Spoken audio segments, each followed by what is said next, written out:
I had a dream of creating a podcast. So I thought, what do you get when you mix a Power Ranger, a Comic-Con owner, a former pop diva? You get the BOP, the BLERD official podcast. Hey guys, it's me, Karan Ashley. You are watching the BOP. How you guys doing out there, world? Oh, now that I had the two perfect co-hosts, you know the conversation was hysterical. I love it. The raunchiness didn't get to me. You know, I kind of like my rap music and my TV shows the same way. I kind of like it the same way. Denzel smile on that one. Yes. Not the veneer smile. That ain't it. You better stop it. Look at her. I got the Denzel point. She bad. Don't you talk about Denzel. He Martin Luther King first. He's like the Martin Luther King of actors. Yeah.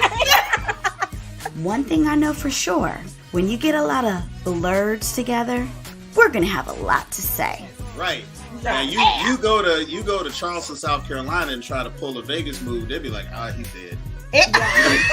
We don't know what to do. He did. I think that's what we're seeing with Fox and Sony and Disney. Nobody wants to. I understand. Right. I understand. Bottom line is they hate the fans. No, I'm just joking. They want that money.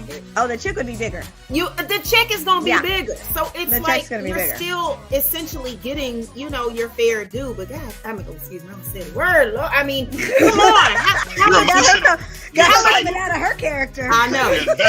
How much more do you need? We couldn't be afraid of keeping the conversation real. It's something that we just allow to go unchecked. It's almost like if he's not hitting you in your face, it really isn't abuse.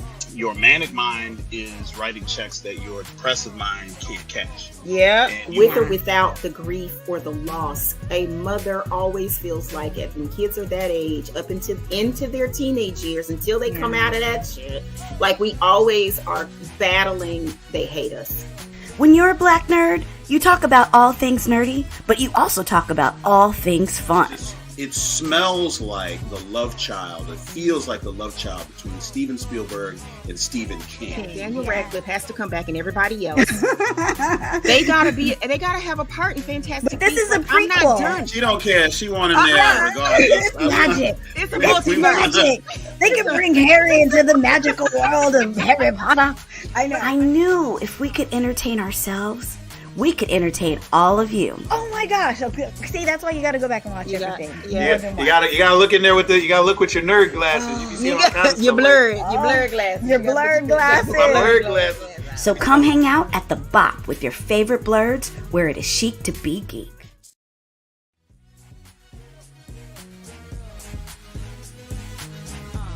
Hey guys, welcome to the BOP, the BLERD official podcast. We are here. We are excited that you have joined us this Tuesday. Oh my gosh, guys, I was dragged against my will. You guys know Karan Ashley does not do horror, but this is a democracy on this show. We all contribute to the topics. And one of the biggest movies of the year, $44 million later, Nope, came out. It is being acclaimed as the sci-fi horror western that the world has been waiting for. And Jordan Peele has done it again. He has put out a hit movie that everyone is talking about, not just Hollywood, but everybody. It is huge for the culture. And the host with the most, all of us, we are going to discuss it. We're going to break it down.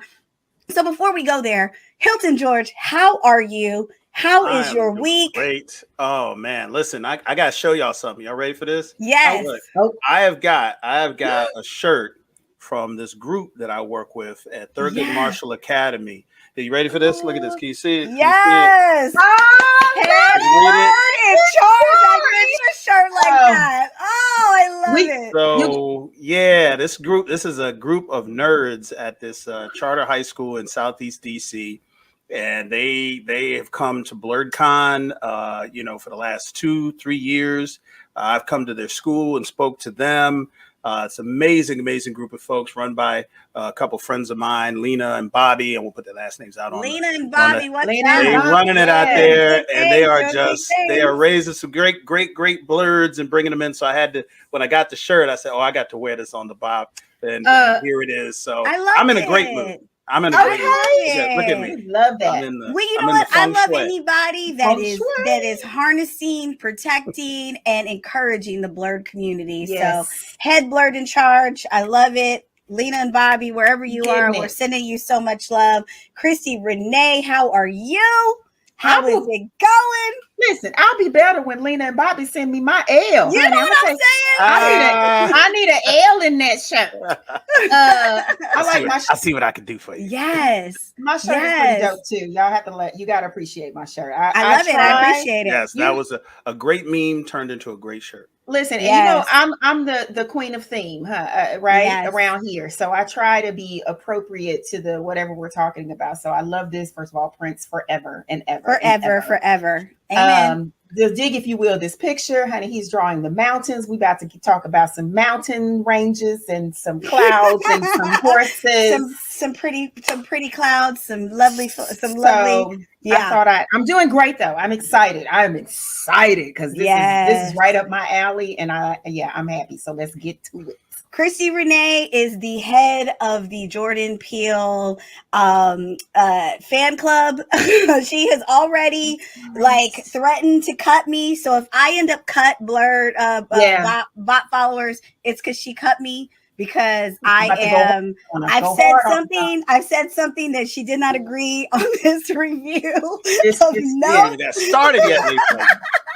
She already fine. Though, before we get into the depth of this movie, because this movie was deep. This movie had a lot of Easter eggs, I went and I did a lot of research before I went. I did even more research when I came out.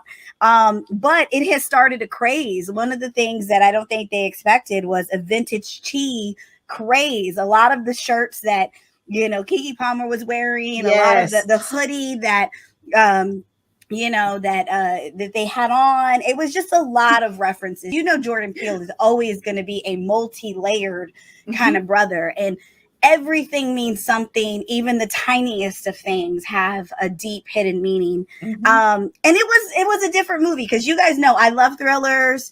I love sci-fi. I'm not big on horror. I don't like to be scared because I get freaked out, and the stupidest things make me have a nightmare, and I have enough problems sleeping, so I don't even go there. So I dragged my nephew. Shout out to my nephew Lee.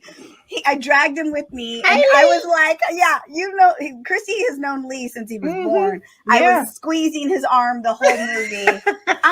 But it wasn't a horror film that it wasn't what I expected. There were some moments. Lee is 4. Yeah. Lee's actually in his 30s.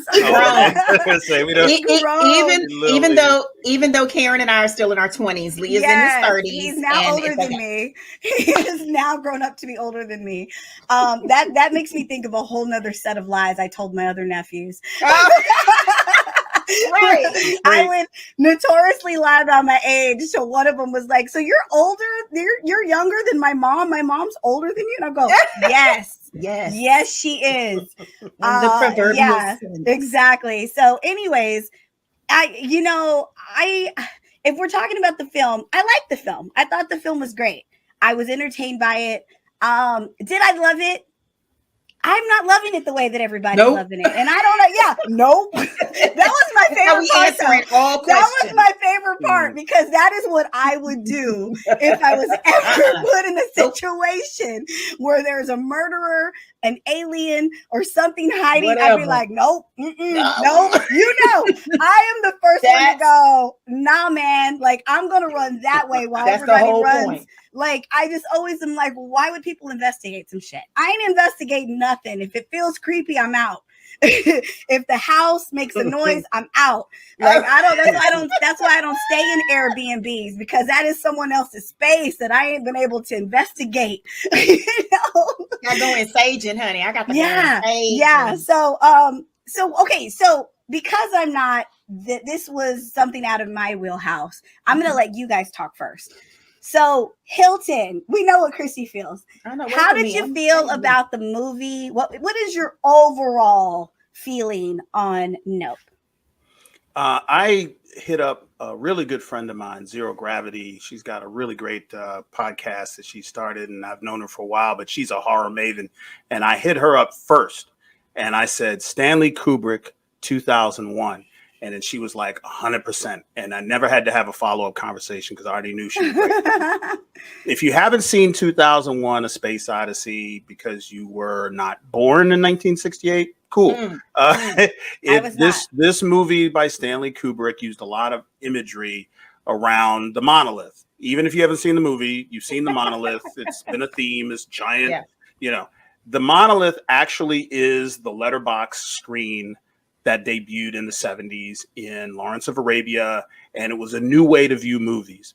And Stanley Kubrick used that as the alien, used it as the protagonist that told a very, very deep and still hotly debated story 30, 40 years, 50 years after the movie has come and gone. This movie is doing exactly the same thing. There is so much to dig into.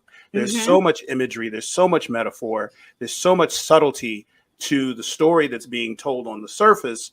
Beneath the surface, there is art, there is theme, there is tropes, there is, just so much going on. And I've only seen it once, so I'm going to have to see it like 6 or 7 more times. Yeah, you got to see it multiple times. Really open up to everything that's going on. But assuming you, the viewer, and everybody here has seen it, you notice that once the UFO opens up, what do you see? You see the exact measurements of a cathode ray tube, the old school television, which was the window into the murder, where the monkey was killing the cast on the show. Part of that was also a part of the storyline and the exact measurements of the first film ever taken of a black man on a horse. Same dimensions. And you cannot be killed by this thing if you do not look at it. Right. See what I'm saying? We're seeing media. We are seeing media. You can't be killed by it. Portrayed as the monster that if you ignore it or if you don't make eye contact with it, it won't kill you, even if it's right there behind you.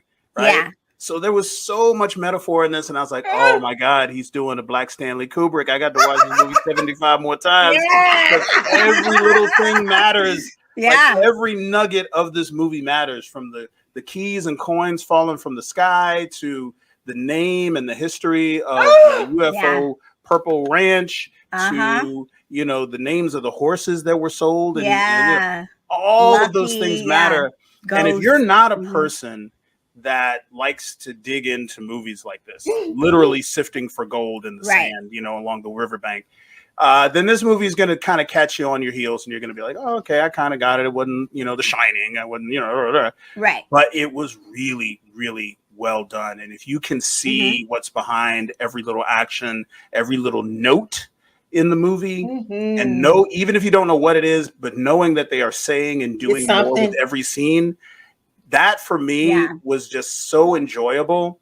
And this is why I think this movie is going to end up winning a lot of awards, because it's going to win. The people who watch these movies and give awards, Oscars, Critics' Choice, you name it, they're waiting for that's the kind of movie that they love, and this is the kind that gives them that window to fall into a movie and that tells this deeper story. So this movie is going to bounce around in the theaters for quite a long time. Yes, it is going to be across every stage for awards that are going to happen for the next year and a half.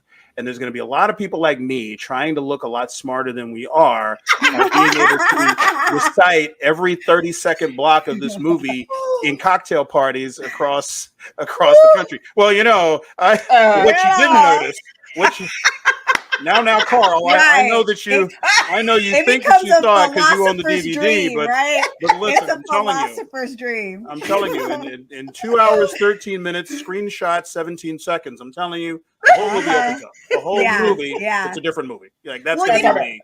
So this is the thing. Like, I don't want you guys to think I did not like the movie. I liked the movie, and I liked everything that you're saying, Hilton. Those were the things that set me on fire. I think what I didn't love about this movie, and I'm only jumping you, Christy, because I want your reaction, because I know Christy's gonna. I'm about to burst. She's ready to choke me, put me in a chokehold. Turn my screen away. So yeah, right. Don't witness the violence. Don't witness the violence.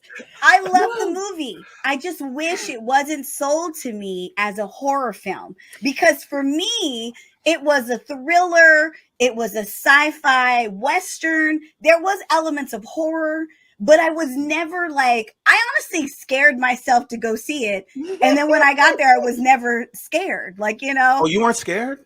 No, I wasn't scared. I was just like, I was creeped out at things. I mean, obviously the monkey and that threw me for a loop.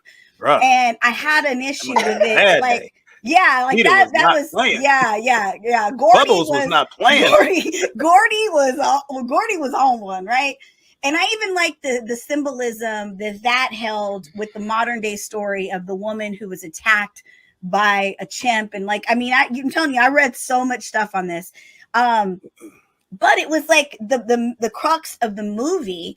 I was enthralled. I was into it. I love the history of the cowboys. I loved the stories that they were telling, how we've been left out of the history of movie making. I loved all of the things that you're saying.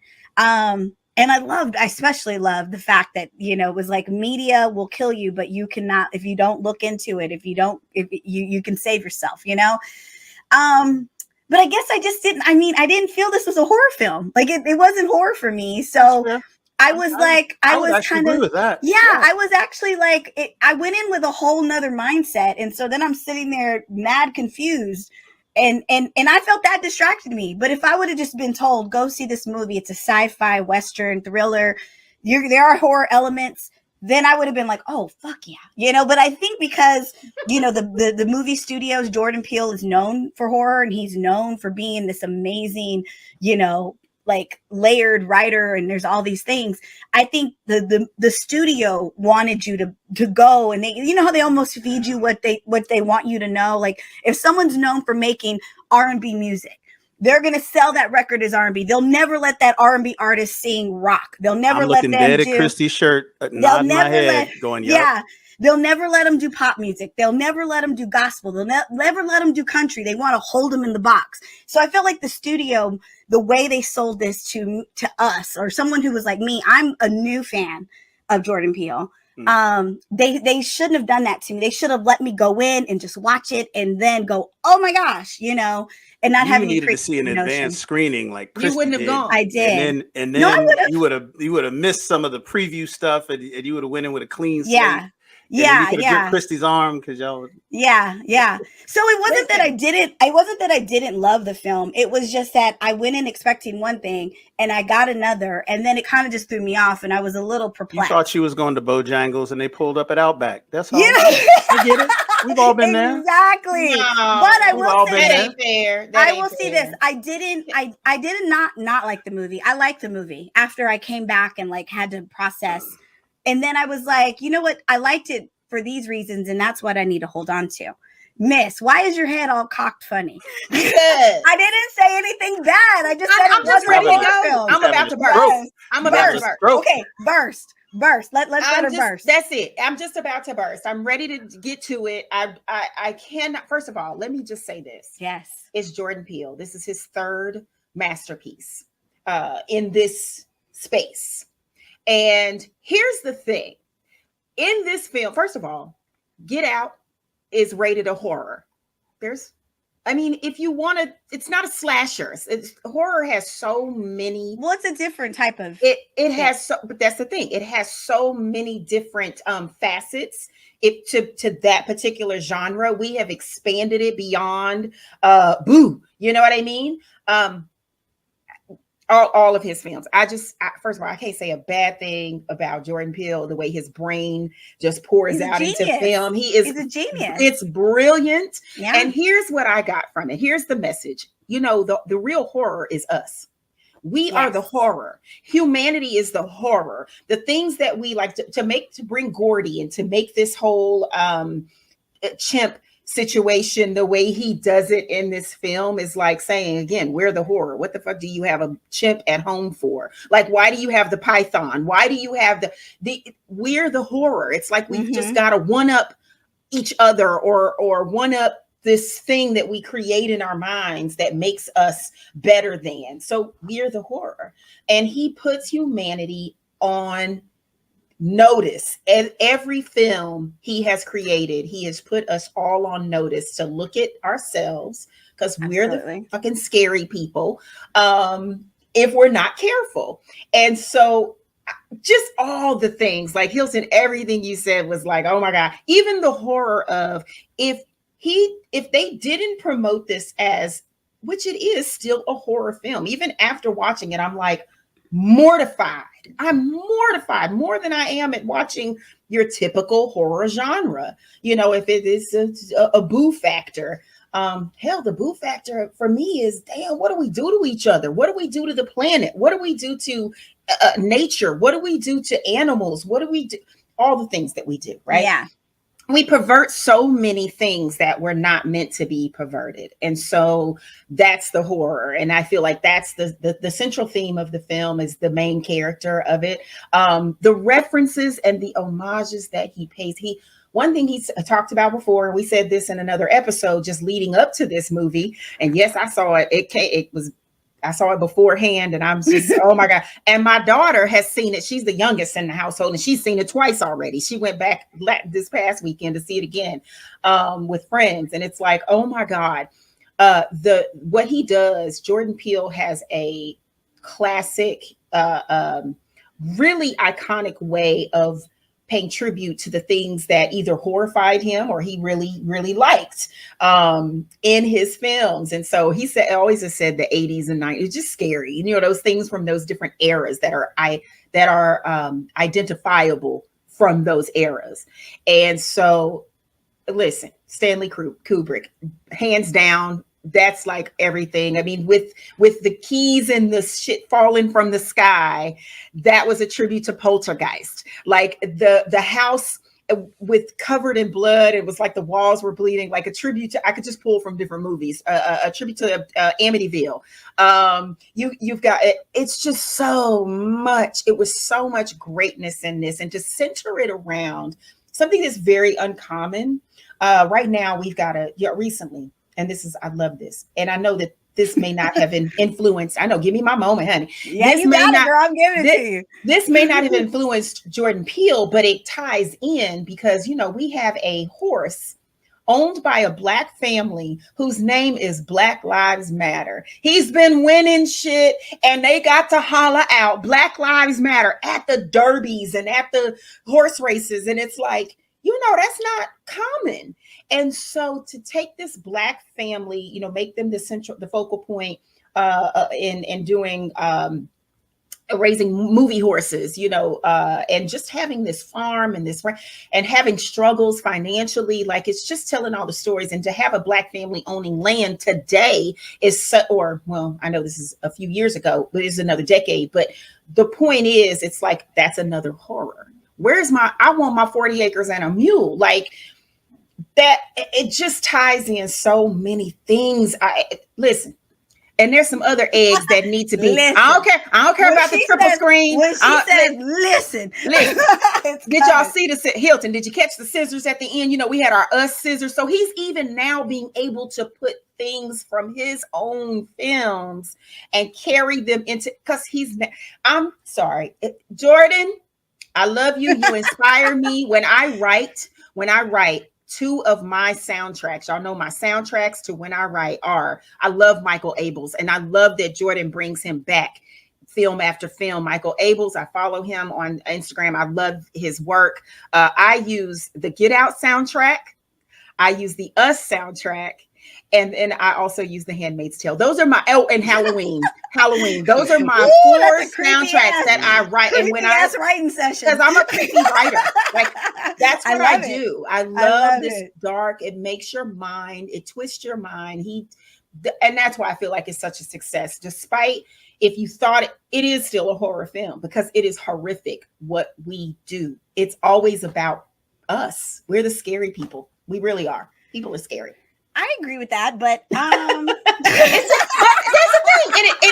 It's not for everybody. It's not for everybody. Well, I won't say it's not for everybody. I think that like I said, I liked the movie once I had a chance to step back and take away, like, for me, it wasn't, I don't know. For me, it was, I loved it's almost like what I loved about Jordan Peele and what I've learned to really like about him and his writing is that it's almost like a history class. It's almost like you get the history of things you didn't even know. It's like it's the retelling of the real history of this country and the retelling, and it's such a contribution to the Black community, but it's an even bigger contribution to the world, because there's a whole generation of people who didn't know that they'd been lied to. You know, you didn't know that you've been lied to all these years and all these, you know. I think like Get Out, I've watched pieces of it and it creeped me out. And the thing I didn't like, for me, I like, he's always kind of psychologically fucked with me. And so sometimes I can't shake that off. Like, seriously, I can't shake it off. So for me, I have to be in the right mind space to shake it off, you know? But what it really opened the door to, and the foundation was, is I think it opened the door to people and like the inbred racism that people didn't even know they were carrying. You know, the things that they thought were normal, and they was like, well, I'm not wearing a hood, I'm not saying the N-word, I'm not walking around with a pitchfork, so I'm not racist. But it was like all these other things that happen and that you do, that you're basically, you know, you're aiding and abetting, you're contributing to a racist foundation that is just inbred in this country. And so that's what I love about Jordan Peele, even on a bigger scale, is that he's like he's like the guy who comes and flips the switch, and everybody can, like, you know how you, like, you know, when it's dark in a room and someone turns the light on and your eyes take a long time to focus, he's that focus that just kind of makes you see things in a different way. So for that reason, I love the movie. And that's reason enough. But it took me a day or two to come to that. But think about that. For me to go watch a movie and I take 2 days to resolve it, that says something. He's doing his job. That's what that means. Absolutely. And I will never, like, I'm not going to say anything disparaging. I didn't, you know, I'm not going to sit here and go, oh my God, it's the best movie I've seen all year. It didn't do that for me.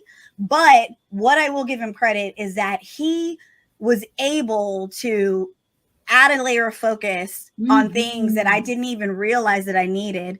I did have some, like, as a writer, you know, I think all writers, we go to a movie and we've got this like internal pad of checks and balances. Like, you're sitting there overanalyzing a story. You know, I wanted the whole the whole sitcom thing to tie in a different way, or tie into the current story that was being told. Because honestly, when they went to the, that's why you might have, let me just say this, and you can explain it to me, because I know you guys have a different level of understanding of Jordan Peele than I do. But I thought, like, when it came to where you realize that Gordy, that was the Asian character, right? Gordy had, he knew about this alien, and he got all these people at his show, and they're all there. And the girl from the sitcom that got mauled and her face, what was left of her face, was there. I thought he was working for the alien and was feeding them to, you know, and then you realize it's not even an alien. It's a monster. That's basically, you think it's an alien. It's a monster that's coming down creature. And just a carnival that's just going to come and eat. And he's feeding.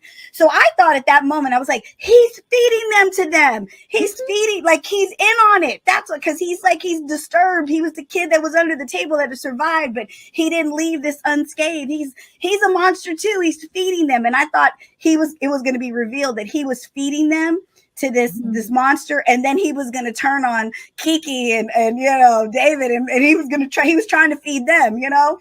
But then I realized, like, he was a sucker too, because he got ate up. So explain that to me. Explain it to me, because I didn't find a connection in those two things, and I was kind of like, well, maybe I missed it. I don't understand. The connection comes more in the explanation that when he told the story. So if you think about it, the monkey and the monster are wild animals, both Yes. of them, right?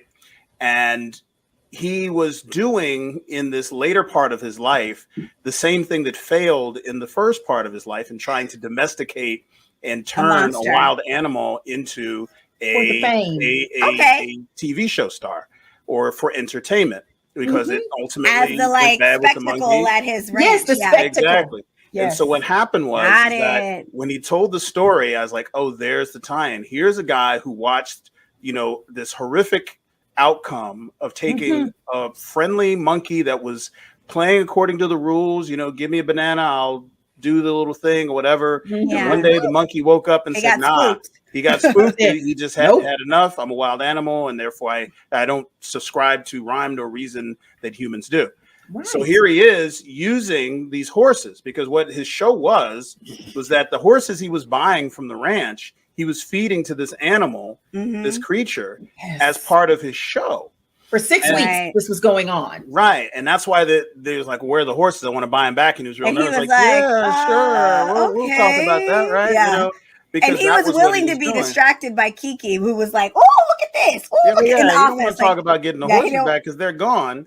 And so he had set up this tacit arrangement with the creatures that I'm gonna set this horse out here. We have this noise that summons you. You come, you eat the horse. I sell tickets. Boom. And then you saw it all go wrong. Like, wait a minute, it's early. Okay, well, we're gonna work it out. And the animal went crazy again and killed everybody. Siegfried and Roy. It's the same thing. He even said that in the movie.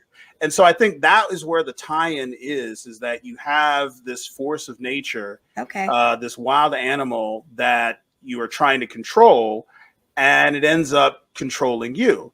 Now, the further reveal that, this is basically a synonymous with the cathode ray tube and being television and media has that same metaphor. But that's kind of where those things tied in. Now, I got that right off, and there's probably some other ones in there. I'll probably need to see it 3-4 more times to really see the other feathers.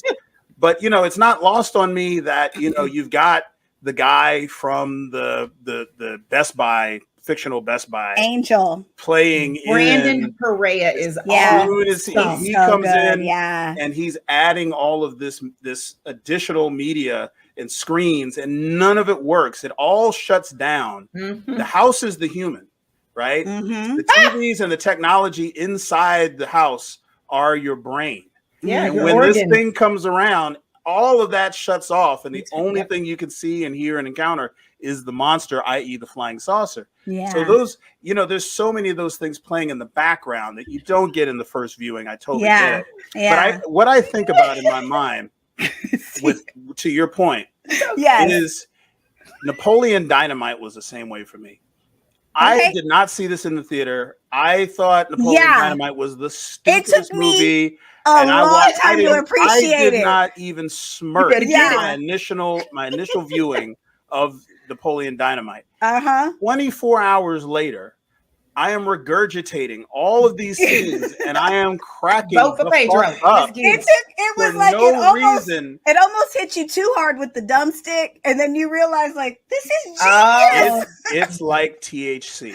A lot of people, first time they smoke marijuana, don't get high. They like, what happened? And then they're like, this isn't anything. But the next time you go back, now that THC is in your system and your brain can recognize it, and then you smoke again, and then you get high, and you're like, wait, this is the exact same thing. And I didn't get high the first time, and I got high the second time.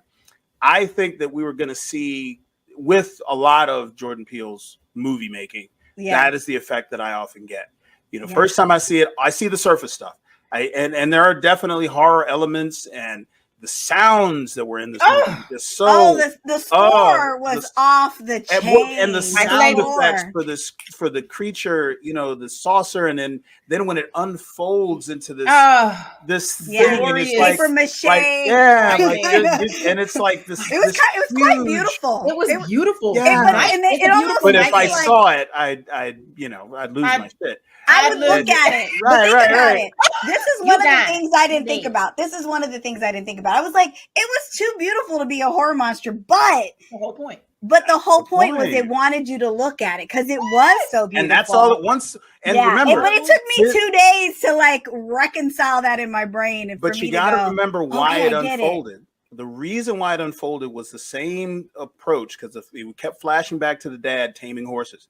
It's like there's a certain way you break a horse. Yeah. And once you break it, then you can do what you need to do. Yeah. And the unfolding of the saucer was him breaking the horse, not looking at it, going off and following him. It was like doing more to get his attention. Right. Like, hold up. All right. Now I got to do something else to get you to look at me. And then all of a sudden he's, to a certain degree, is now in control of the creature.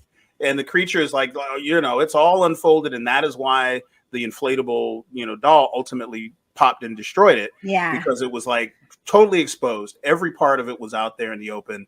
And it was just so desperate to get its attention that it was like, there's something with eyes looking at me. I'm going to go and eat that. And then it, boom. So you see all of these things playing out. And it's like I said, it's just like TAC. It's like you watch it. It's like there's the boo factor. There's the laugh factor. There's the dialogue and the script, which on the surface is great. But then you also recognize that undertone. And I am confident that we will have another show about this movie, because you're going to see it again. You're going to see it again. And it's going to win. It's going to win an Oscar. It might be a year from now. And we talk about it. And we're going to be like, you know what? Karen is on her third viewing. Christi's seen it 8 more times. I've seen it twice more. Whatever. Christi will see like 50 times to my 3. Yeah, like now I'm sitting here trying to see what can I sell to go get some more tickets. I'm gonna have to pawn. I'm gonna buy you some tickets. I want you to live your best life.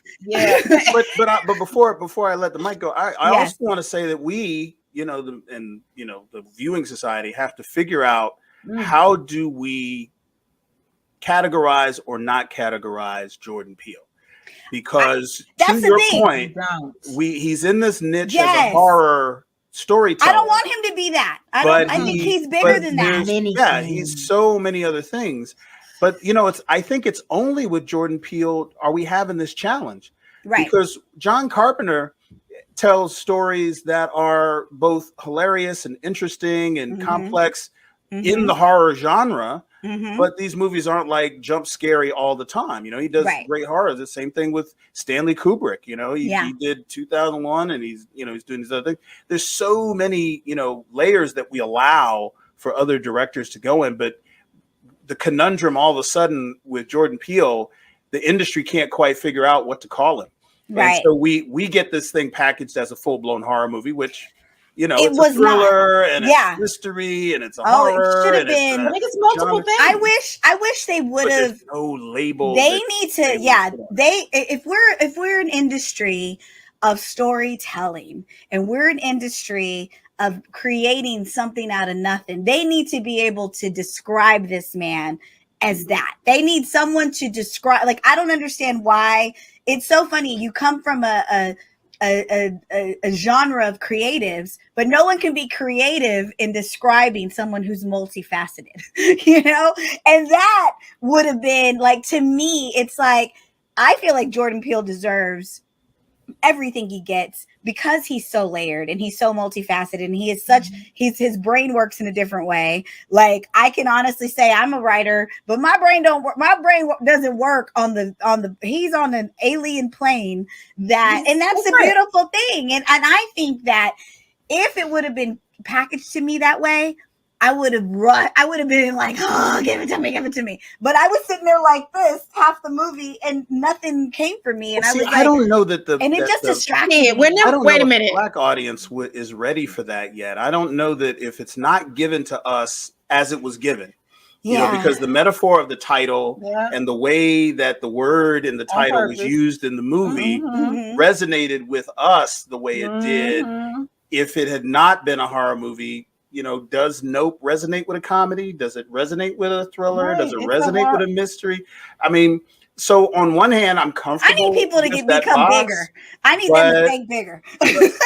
I'm with you on that, but I agree. Absolutely. But I'm like, I don't know. Yeah, I don't know if we're there yet. I just don't think agree. there's I agree with that. anything wrong. I don't think still there was anything wrong with calling this a horror. It is many things. I mean, it's going to be funny. You got freaking Keke Palmer. Can we please give her flowers? Well, she like was right now? No, she was my next topic because obviously he had amazing cast in this movie. Yes. Daniel Kaluuya was amazing. All the people were amazing. Stephen, what is his name? Stephen Yeun is amazing. All of the actors are amazing, but this movie was Keke Palmer's movie. Yes, whether she was meant to be, the top billed actress, she stole every moment was hers. Like the camera we could not get enough of her. But it was just because her character was so real. You know, a girl that acts like that. You know, a sister that does that. You know, like someone who just pops up into your day and just like disturbs it all. And just, Keke Palmer, I met her when she was, God, she probably was like 15, 16 years old. And to just see her career blossom and flourish, she deserves, like you said, she deserves all her flowers.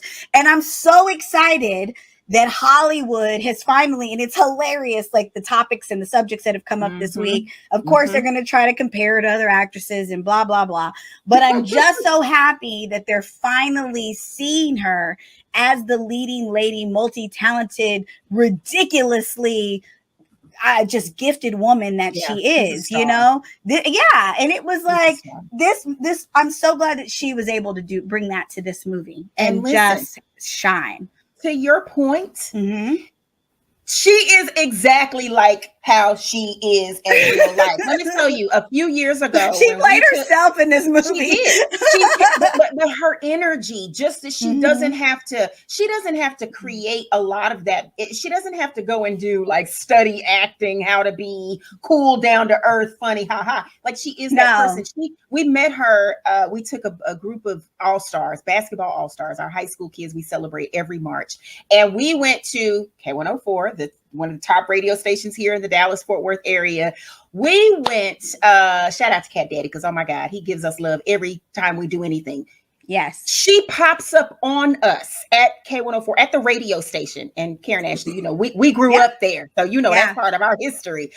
She pops up and turns their world upside down. Like these guys are like, it's freaking Keke Palmer in the studio with us. Just because. And when I tell you, I have footage to this day in my phone, just because she was so amazing. Her song had just come out. So she just had that Boss song come out, and she was promoting, and she was at different places, but she came by that night, which is odd because a lot of people pop in, in the morning, early morning show. She came by that night and turned it out. And she is that girl. Like, her energy is so amazing. And I'm just so grateful because I know she had a spell where she was trying to like really get on. And she was doing it publicly. She was all these, sketches she was writing and doing and acting in herself. Well, she's a comedian. Hysterical. Like a lot of people don't give her that credit, that she could honestly go to a stand-up. She could go to a comedy store or whatever. Right. And she could do a 20, 30-minute set. Like she honestly could do that. And that's where I said she's so like multi-talented, multifaceted. And a lot of actresses who come from, child actors who come from, Nickelodeon, and they were, they had to do comedy on a kid's show. You kind of deliver the comedy and you have this comedic timing. You forget that people like this, if you have comedic timing, 99.9%, you are going to deliver in a dramatic scene. Like you can be comedy, drama. That's why some of the best comedians make for the best dramatic actors. But because Hollywood boxes you in and you only get, like she was only getting certain roles and certain stuff, I'm just so happy that Jordan Peele said, we got to get Keke on this. And like he even said in an interview I watched, because they were saying, did she audition for this? He goes, audition? There was no audition. Like Keke Palmer is not going to audition. Like he goes, he didn't necessarily say he sat there and wrote the role and said, I was thinking of Keke Palmer. But when they were looking at actresses, he was like, when we thought about her, it was like, oh my gosh, it was a no-brainer. Like this is her. Like this is who needs to play this part. and she can handle the dramatic elements. She can bring us the joke when we need it, and she can, you know, add to the intensity of this, you know, sci-fi drama / horror / you know. Yeah. So I'm so happy. I just was like, Keke Palmer was everything in this movie for me. Like it almost made, I was almost like Daniel Kaluuya, just like he was totally the brother that would be the brother to a personality like Keke Palmer. Keke Palmer, her energy would swallow the energy in the room, so he's low energy. He wore him out, honey. He would just look at her, and just the looks between them was everything for me. It was automatic chemistry. God, outside of Keke Palmer, who were some of your other breakout characters in this series? Hilton, did you have any? Well, I was going to say, you know, Keke Palmer had some moments that I think a lot of nerds are going to, if you haven't seen it already, references. Are going to love. Yeah. And one of those is the Akira bike slide. Now, if you don't know anything about Akira, you know, there is an iconic scene where he is running, you know, he's being chased by Tatsuo, and he cuts this hard, I mean, square on, sliding away from the camera, like, you know, on this bike that is just so iconic. Yeah. And for her to do that slide, I mean, frame for frame. All the BLERDs jumped up out of the theater. I mean, listen, I was in the theater not with BLERDs, and I was like, oh man, and everyone's like, what are you talking about? Yeah, like, you know, it's because it's like it's this 1990s anime, and it's kind of dork. No, you're not at all. Nobody gets it. All right, cool, whatever. Such a Michael Wincott. Oh, thank you. Yes. So Michael Wincott. Whoa, that voice. You may not remember him because he made me want to take a sip. He plays this role, and his face is not like played out right on the screen from the beginning. We don't really get to see his face. Well, you know what I loved about that? Just to kind of jump in, it was almost like the voice was the character, and you like he was, and it was like Jordan Peele's genius. Put him in there, exactly. Yeah, you may remember him from The Crow. Where he kind of had his breakout role, you know, where he was the main villain in that movie. Yeah. And he's just got this gruff, you know, pseudo, you know, just only crazy. God could have made that voice. Like, where did that come from? Really, where does really, a like voice Willem like that Dafoe come from? Mixed with, you know, I don't know. It's just really 80 packs of cigarettes. I don't know what that is. Like, you know, followed by a yodeling competition. Like, that's what he walked in with. And he was the guy with the vision. Like, he was this guy that you brought in a horror movie. There's always like a medium or somebody who is the guru that can come and achieve the goal of whatever the MacGuffin is in the movie. In the Poltergeist, it was a short lady. I can't remember her name, but you know, she came in and mapped out the house, and this like, was run going to on. The light, Caroline. Run to the light, Caroline. And she had a weird voice too. Yeah, she had a weird voice too. She was this big. And once he gets engaged and on screen, you can see like just him being the one kind of driving the movie. Yeah. And he gives himself over again with the metaphors. He's supposed to be like a Stanley Kubrick. He is a cinematographical genius, you know, in this storyline world. And when he witnesses the creature, he's like, I have to get the shot. I will die for this shot. And he goes out there with a camera that he created, and he gives himself to the creature, and he's filming all the way up into its mouth and everything. And what happens is that this is a scene where people who have been unwillingly dragged into their death by what is the metaphor for media, this man gave himself willingly to media because he knew it was the only opportunity, it was the best opportunity, and he was the only person who would appreciate this way of dying in order to achieve this shot. And just watching him recognize what he was doing, and he had some recognition of what the creature was. And you could see it like, oh no, this deserves more. And he unhinged that camera and ran. Everyone's like, what the hell are you doing? And then he goes, I got it. And the fact that he sold that, the fact that he sold that was pivotal to the movie. If he had not sold that scene or sold his role, then the whole movie would have fallen flat, because everyone else is kind of like trying to figure out what's going on, and he was the only person who got it. He's the only person who understood. And even said, he goes, we don't deserve to see this. You know, like we don't deserve miracles or you don't. Yeah, this is. Yeah, he was sucked in. But it's almost like the whole, like you said, the whole metaphor of the movie of where it was so. What is the word? It was so seductive. It was so like just it just sucked you in. And then you know the angel character was like, he's saying weird shit. And he he was like, he's going crazy. You know, I really enjoyed that angel character. Like I enjoyed the fries, because if you don't know, the store fries it's basically the Best Buy looking store that they went to is a store, an iconic store here in LA. It was in Burbank, and they had several. A real store. Okay. Yeah, they had several locations. We had them here in Texas. But unfortunately, just like during the pandemic, one day they just literally just one day they said, "Oh, Fry's is closing," and it closed the next day. And Fry's people were. Yeah, and it was but better. It was more warehouse style. It was better because it was like for the real, like, you know, person who's into technology. And if you needed a hard drive, you know, you go to Best Buy, you're paying $200. You can get the same one for $50 at Fry's. You know, so this is for them to go in the store, and it's totally like this store was the best because it was like they said, outside the store there really is a spaceship that's crashed into the front of the store, and you walk around and there's like they didn't know set dressing. I knew that was a fictional spot. No, this is a real store in Burbank, and it's no longer there, but it closed right after the filming of this, and it also closed. Like it was awful when this happened. But you would walk in and it was like part 50s diner, part like movie making. There's a car hanging out of the wall. There's a big animal that stands in the front. Like it was just crazy.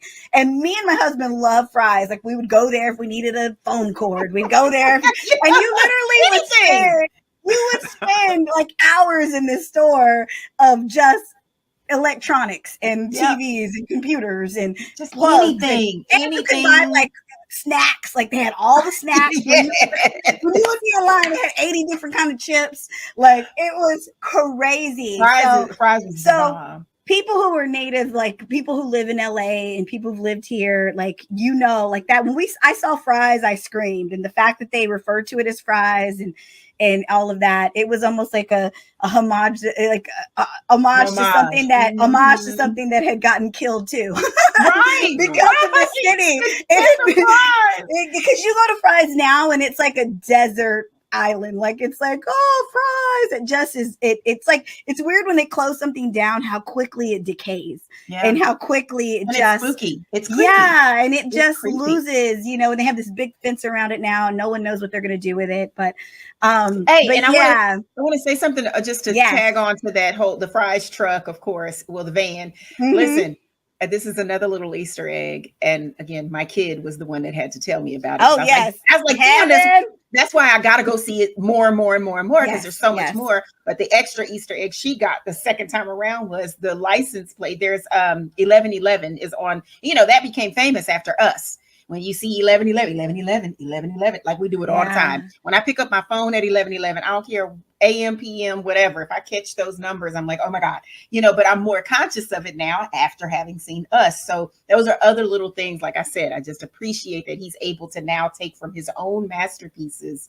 not only pay tribute to what has inspired him, but now he inspires himself. I want that for my life. Like, I just want to be my own inspiration. I don't know if you realize this, but I don't know if you know, but like Wakanda Forever, the new movie, is premiering on 11/11. Oh, absolutely. Like, we cannot let that day you can't hit Christy like that now. You can't just like that. No, it ain't. I already know. Talk about that. That was the first thing that came to my mind was, oh my God, and it's coming out on 11/11. So of course I'm making all the connections. Oh my God. Yeah, and it's 11/11/22. So that's going to be a big day for a lot of people. You know, people get married or whatever, some magnificent monumental moment in your existence is everybody's kind of focused on that day. So it's perfection. Just absolute perfection. Yeah. Oh, you have another question? Yeah, can I tell go another moment? Yes, Hilton, did y'all feel this at the end though? Another one of my favorites, most greatest things. I love Quentin Tarantino. And so another tribute I felt was when the dust clears and Daniel Kaluuya is on Lucky and they survive. And that dust I was like, and the Western sound, I was like, oh, damn. It's a tribute to like Django. It was like that, yeah. It was Django. Definitely. Yeah, I got a little Django. Was that a reference? Was that the reference? Okay. I love that. Okay. I love that moment anyway, because I was like, please don't let him die. Like, I don't want him to sacrifice himself. Like when he did this to her and was I was like, do not sacrifice yourself. But I was like, okay, he can't. Oh God, come on. But great. Yeah, so great. All those moments. Oh yes. And I know there's 17 other moments. So anybody out there who is not seen it yet, and if you watched this much of the episode, then shame on you for jumping into all the spoilers. Yeah, right. You have to go and see this movie. I recommend, I insist that you see it in the theater. This is not a movie that does not lend itself to distractions of home viewing. You know, and you know what I'm talking about. Phones ringing, you got your device, you got kids, you got dogs, you got people coming to the door. You got a chicken in the oven or something like that, and you're doing all of this. Don't be distracted. You need to be subject to the movie experience at least once, at least the first time, so that you can absorb and be kind of captivated in a proper way with this movie. And I don't think that anybody, you know, who I mean, I count myself as an exception because I do watch movies and it's like a church and I don't answer the phone, I don't answer the door. Hey, I was about to say, I go in. I'm watching the movie. If it ain't on fire or bleeding, I'm not watching. Home, there are so many things that could distract you. So it's like, you're right. When you go into a movie theater, your phone is turned, like, it's almost like you're put in a place, your phone's off, it's dark, it's this, give yourself that moment to see this, if for no other reason, for the beautiful cinematography on a big screen. You need to see the cinematography. And so much of the stuff that we mentioned, so much of the stuff that we mentioned is Easter eggs and things we noticed. I don't know if you would have seen it on like a 55-inch screen TV in your living room. Like that can kind of escape you from across the room. Whereas if you're watching in a movie and it's like all right there, you see those little subtleties, the sound effects. You know, like the sound that the ship is making half the time is just the people inside the ship screaming because they're being eaten. But we don't know that until halfway through the movie. And you're kind of like, this sound. It's like this screaming sound in the opening of the movie. And he almost sees something in the clouds and the stuff is falling. You know, this isn't the first time that this creature is eating human beings because there's change and keys coming down at 150 miles an hour. But what is that sound? He can't quite figure out what it is. Right. And we learn this as we go through, but you know, some subtle things like that might get missed if you're watching at home. See it in the theater. Do yourself and Jordan a favor. This is the way movies get rated. Studio don't give a damn about weekend 2. Exactly. And that's the thing. If nothing else, go see this movie because Jordan Peele deserves his flowers and he deserves to have the #1 movie for consecutive weeks. Yeah, he does. And, you know, and he deserves, and I mean, he's obviously a Hollywood legend at this point. And I love his story. None of us even expected it. Like he was a part of a comedy duo and this and that. And we like, who knew there was a genius like just sitting there writing movies and he just hit us with it. And so, yeah, I love it. I love it. I love it. And I mean, for me, this is not a movie that I would normally even go see because if they put horror on it. So I was like, I ain't gonna see no horror. Like oh my gosh, the trailers like freak me out. I had to threaten you. You better go see it. Well, no, because this is the thing. I said I'm gonna go see it because this is a show they want to review, and I would not like we give all this love to Marvel and to all these superhero movies, and I feel like it's our obligation to give the love to Black filmmakers. And if we're blurs, that is our obligation. And I will say this, if nothing else, go see it because I feel like again, I said he is like the history lesson teller. I don't know, is he a scribe? What is he? He's a genius. What is he? He's given us information we didn't know we needed that we were we were taught, like, I think at this point we can all we can all acknowledge that the history you were given as a child was a modified, very edited version, very whitewashed version. And you need to understand what actually happened in this country so that you can understand the person who's across from you, the person who sits next to you, the person you work with. You can understand their experience more when you understand the trauma that people come from and the generational curses that we're all sitting here carrying.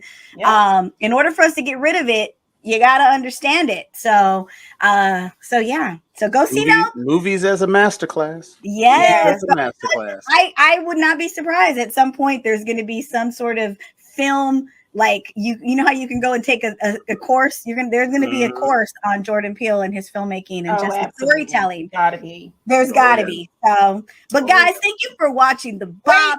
Wait, you got one thing? Huh? We can't finish. We gotta give it our bops. How many bops are we? Oh yes. Okay, how many bops? I'm gonna go last. No, you go first. I'm gonna go last. I always go first. I'll go first. And only because I would do this if it were just any kind of rating system. Mm-hmm. I'm not done rating this movie. Ooh. Yeah. This movie I need to see it again. Has got more to say to me and more to show me. And I have to go and I have to see it again and again and perhaps even again before I can absorb it in its totality. That layer. And give it a proper rating. For what I anticipate giving this movie, I think that from a movie viewing, single entertainment weekend perspective, this movie out of a scale of 1 to 10 is a 9, maybe 9.5 for the general viewer. I think Black people are going to get more out of this movie than white people. I'm sorry. That's just the way that the culture is written into the film. So there's jokes that you're going to look across the theater and you're going to be like, and there's going to be somebody else is going to be like, why is he laughing? Right. And that's fine. The inside jokes do give it an enhancement. However, on my second or third viewing, I might be like, you know what? This movie's got to be a 10 because movies that are bigger than me are bigger than my rating system. So I can only go as high as I want. So right now it's a 9 working on a 10. I got to go find those other points. Christi, what do you give it? How many?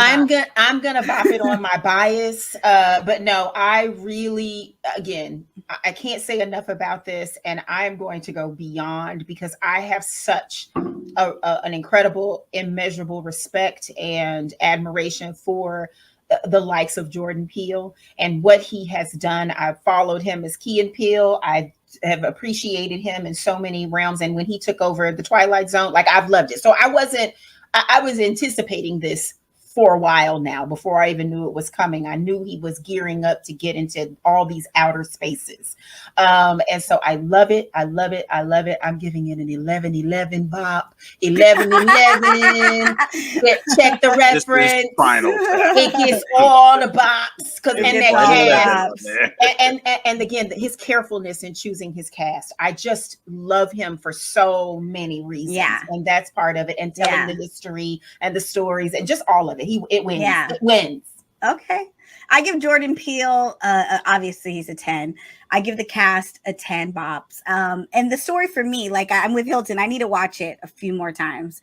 I feel like there are so many things. I went in with too many preconceived notions and I was too distracted with that. And I was waiting for certain things. So for me right now, it's about an 8 bop, but I need to watch it a couple more times and let it.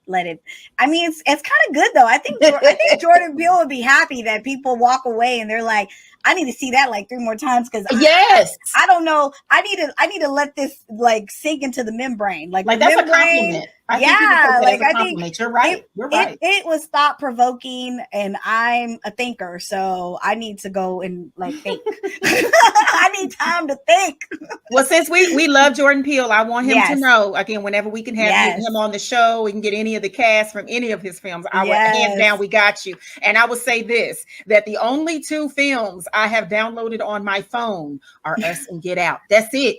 That's it. She is the movies on her president. phone. Dang. That's what I watch. You know? Well, that's it. Most people got a lot. I only have the two, and they're both. She's Jordan the Peele president of the Jordan Peele Fan Club Appreciation. Write She is. We give it up. But guys, thank you for watching the BOP, the BLERD official podcast. Go watch Nope. It deserves the success that it's already earning. Yep. So Nope. yes, say yep to Nope. Nope. Guys, take care. We love you.